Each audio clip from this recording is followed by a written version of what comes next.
Hello, good morning. Welcome to AI Bridge channel.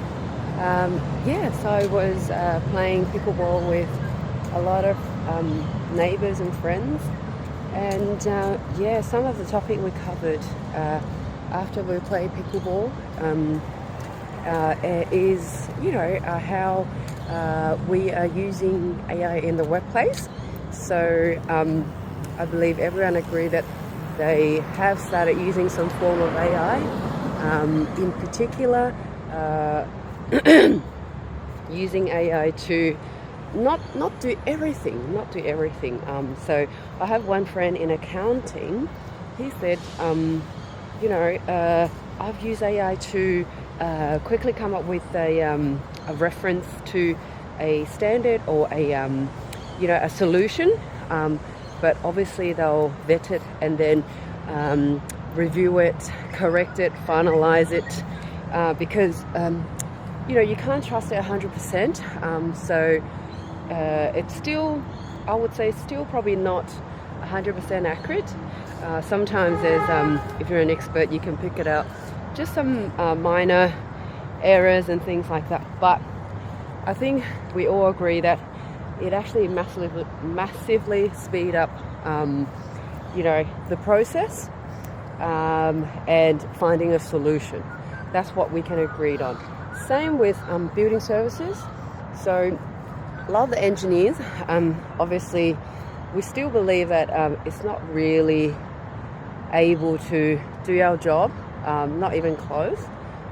But in saying that, for example, if we design something and we want to look up the BCA or the NCC, and we go, okay, where can I find this section about, say, a smoke exhaust ventilation location where I can place them? So then by typing into AI, it will actually tell you the page to look at, which section to look at, and why.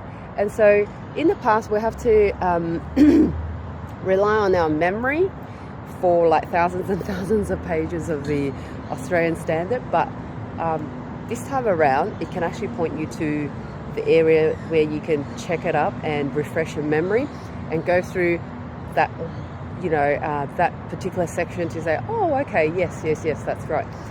So I feel like it's kind of like replacing a more than a graduate engineer. I would say like,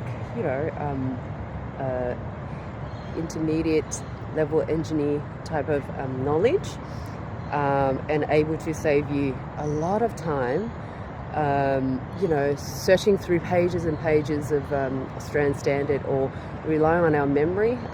The last project we did or the last conversation we had with our colleague. I definitely think that there's use case in the workplace right now. I definitely think that it save us a lot of time, but I definitely agree with my other accounting friend that it's not quite there yet, but we all started using it. And on the same table, the coffee table, we have people in their 60s, so they're retired. We have people 50, we have people around the 40s, and some of the questions that raised was quite interesting. So they were like, how you prepare for it? What are you doing about it? And I think our answer was, okay, so for the people in their 60s and they're retired, they don't have to worry. They had a wonderful life, and they can still learn for leisure, for to help them out, in their personal life or whatever they want to study. They can still learn, but for people in their 30s and 50, I believe they have to try to use it at work, in their personal life, whatever they can, trying to incorporate that, and see AI as a helper to help you organize your life, to help you speed up in research, in help with your work.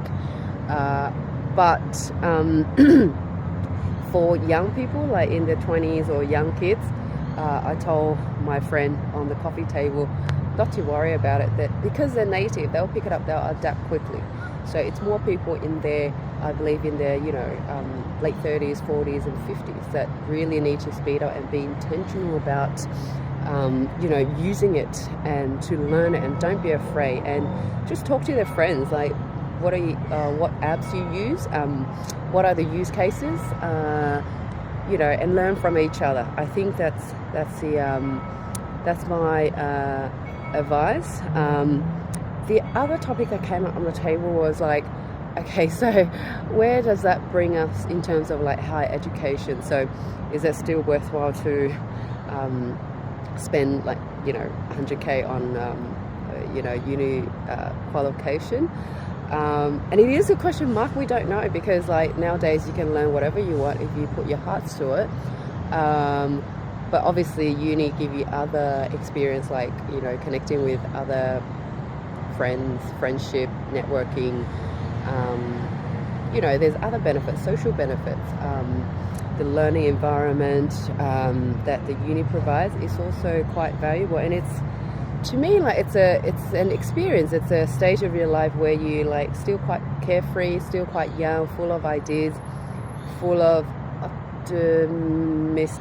optimism, however you call it. But it's a period where you're quite happy hanging out with your friends and study together. So that was really good experience. I would say, I would still really value that experience. But in terms of like learning something that's actually useful for the workplace or for future, nowadays you can pretty much learn everything you want on the internet, really, and on AI. So whatever topic you want to learn nowadays, if you just stay curious and put your heart to it, I believe, you can learn whatever you want. So the other thing that the guys also mentioned was, okay, so what happens when in a few years' time, when it becomes so advanced that a lot of our work is the time spent on work is not needed? And then there was a pause, because everyone was like, okay, so what's the purpose of life? And the older people were like, I don't know. The purpose of life is finding purpose in life.